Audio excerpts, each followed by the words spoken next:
सोचिए, इब्राहिम को परमेश्वर ने जब इसहाक को देने के लिए कहा, और विश्वासी में इब्राहिम ने कहा कि परमेश्वर ने पर्वत के ऊपर मेमने का प्रबंध किया है, वो स्थान जहां पर उसने अपने पुत्र इसहाक को बलिदान चढ़ाने के लिए लेके गया था, वो मोरिया पहाड़ की सबसे ऊंची चोटी जिसका नाम कलवारी पहाड़ है, वहां पर उसने वेदी सजाई थी। और उसी जगह पर मेमना झाड़ियों में फंसा हुआ था।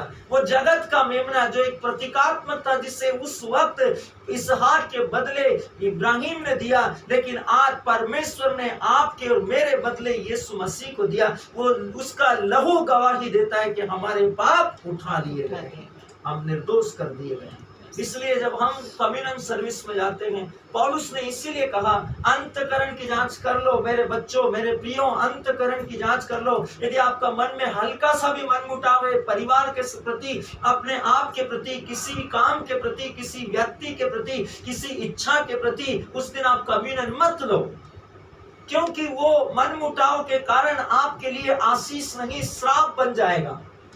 परमेश्वर के पवित्र जन ने स्पष्ट कहा है अंतकरण की जांच करो, क्योंकि आपको खाते पीते समय याद रखना पड़ेगा कि यह प्रभु की देह है, यह पूर्ण रूप से मेरी निजात की बलि है, मेरे उद्धार का, छुटकारे का बलिदान है, और उसके लिए आपको योग्य पश्चाताप की जरूरत है। यदि आपके मन में लेस मात्र, बिंदु शब्द और शंका मात्र भी आपके मन के अंदर डाउट है, आप कमजोर हैं, आपने किसी को क्षमा नहीं किया, गुस्सा है, आपके मन के अंदर खेद है या क्लेश है, या किसी भी प्रकार का दबाव या तनाव या चिड़चिड़ाहट भी क्यों ना हो, आप उस दिन कम्युनियन मत कीजिए। आप मास सुन सकते हैं, होली मास में कम्युनियन सर्विस में जा सकते हैं, लेकिन आप प्रार्थना कीजिए प्रभु आपको क्षमा करें, आप उस दिन कम्युनियन मत कीजिए। लिखा है, उसके नीचे लिखा है, यदि आप अयोग्य रीति से लेंगे, अपने अंतकरण की जांच किए बिना लेंगे, प्रभु की देह को पहचाने बिना इसे खाएंगे पिएंगे। लिखा है कि कुछ लोग सो गए, मतलब मर गए, कुछ लोग बीमार अवस्था में, कुछ लोग गंभीर हो गए हैं, और कुछ लोग मरण शैया पर मृत्यु की प्रतीक्षा कर रहे हैं। अयोग्य रीति से जब आप और मैं इसे ग्रहण करते हैं, श्राप हमारे जीवन में प्रवेश करता है, पाप हमारे जीवन पर प्रबल होता है। इसलिए खाते पीते समय प्रभु की देह को पहचाने।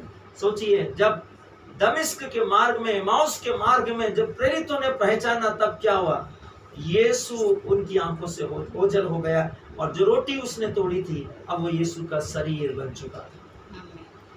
उन्होंने कम्युनियन सर्विस में कंप्लीटली प्रवेश करके यीशु मसीह को पा लिया, ग्रहण कर लिया। सोचिए मेरे प्रियो, परमेश्वर का वचन कहता है, सर्वशक्तिमान का वचन कहता है, सर्वोच्च प्रभु का वचन कहता है, आप एक नई सृष्टि है, एक नए व्यक्ति जिसका कोई भूतकाल नहीं है। इसलिए यदि आपने भूतकाल में कुछ गलत किया जो अब भी आपको दोषी महसूस करवाता है, तो यह सब यादों और भावनाओं पर आधारित है। काय पर आधारित है? आप सोचिए, ये कमजोरी है आपकी क्या है? आपकी यादों और भावनाओं पर आधारित है। आपको इनको यीशु मसीह के लहू में क्या करना है? पूर्ण रूप से धोकर अस्वीकार करना। मैं यीशु के लहू से अपनी यादों को, अपनी मेमोरी को धोता हूँ, मैं अपने विकल्पों को, अपनी भावनाओं को साफ करता हूँ। यीशु के रक्त से, परमेश्वर के पवित्र सुसमाचार की उपस्थिति से अपनी भावनाओं को सुरक्षित और पवित्र करता हूँ, और मैं अपने जीवन में अपने पुराने मनुष्यत्व और पाप और अपराध और गलतियों को अस्वीकार करता हूँ। मैं यीशु मसीह में नई सृष्टि हूँ। आपको घोषणा करनी पड़ेगी, तो आप मेमने के समान फिर से शुद्ध कर दिए जाए। मसीहत में, अर्थात ईसाईयत में, क्रिश्चियनिटी में हम अपनी भावनाओं के द्वारा नहीं चलते, हम विश्वास के द्वारा चलते हैं। जो कोई भी क्रिश्चियनिटी में है, विश्वास में है, मसीहत में है, जिसने यीशु मसीह को अपने प्रभु और उद्धारकर्ता के रूप में ग्रहण कर लिया है, वो कभी भी भावनात्मक निर्णय या डिसीजन नहीं लेता, वो विश्वास में डिसीजन लेता है। वो प्रार्थना करता है, वचन पर भरोसा रखता है। यही तो लिखा है मत्ती के सुसमाचार में कि बुद्धिमान ने चट्टान पर घर बनाया, आंधी आई, तूफान आए, तकलीफें आई, समस्या आई, उस घर से टकराई, और उस घर का कुछ नहीं बिगड़ा, वो घर नहीं ढहा। लेकिन जब मूर्ख ने अपना घर बनाया तो किस पर बनाया? बालू पर। आंधी आई, तूफान आई, बारिश आई, उस घर से टकराई और वो घर ढह गया।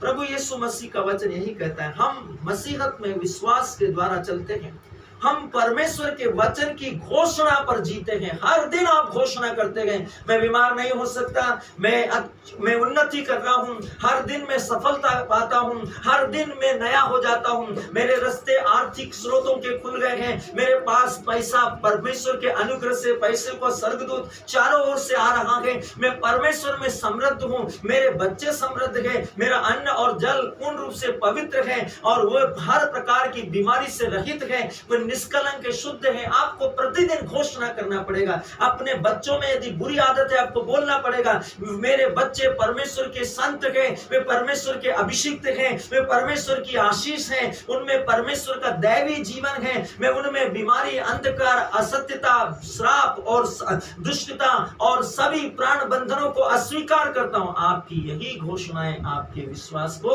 ऊंचे करती है, आपके विश्वास के जीवन को ऊंचा करती है। यदि आप घोषणा नहीं करेंगे तो आपको समझ में आना पड़ेगा मेरे प्रियो, जब वो यीशु मसीह को वचन से परख सकता है तो आपको नहीं परखेगा, आपको नहीं परखेगा। और जिस दिन आपको परखेगा और वचन आपके सामने लेकर आएगा, वचन हमारे अंदर नहीं होने के कारण, विश्वास में न चलने के कारण, बाइबल कहती है सुनने से विश्वास उत्पन्न होता है और जो सुना जाता है वो परमेश्वर के पुत्र मसीह का वचन है। वचन से विश्वास सिर्फ वचन से आएगा, और किसी बात से नहीं आ सकता। इसलिए वचन पर विश्वास कीजिए और वचन के साथ घोषणा कीजिए, आप कभी विफल असफल नहीं होंगे। बाइबल हमें इसके विषय में बताती है। उस कड़वे अनुभव को मत याद करो जो शायद कभी पिछले समय में आपकी जिंदगी में था, जो शायद पहले आपने अपने जीवन में अनुभव किया था, और रोना शुरू मत कर दो। बात बात पर रो मत, बात बात पर अपने आप को मत बोलो कि मैं कमजोर हूं, मेरे बस की बात नहीं, मैं नहीं कर सकता हूं। मेरे प्रियो, परमेश्वर आपको क्षमा करे। आत्मग्लानि या भूतकाल की यादों के द्वारा बंधक बनाया जाना अस्वीकार कर दो। प्रतिदिन इसके विषय में घोषणा कीजिए। जब आप ऐसा महसूस करते हैं, आप इसको घोषणा कीजिए, प्रभु मैं भूतकाल की यादों और आत्मग्लानि की बातों से अपने आप को बंधक बनना अस्वीकार करता हूँ। रोमियो के नाम संत पौलुस का पत्र अध्याय 4 वचन 25 AMPC अनुवाद के अनुसार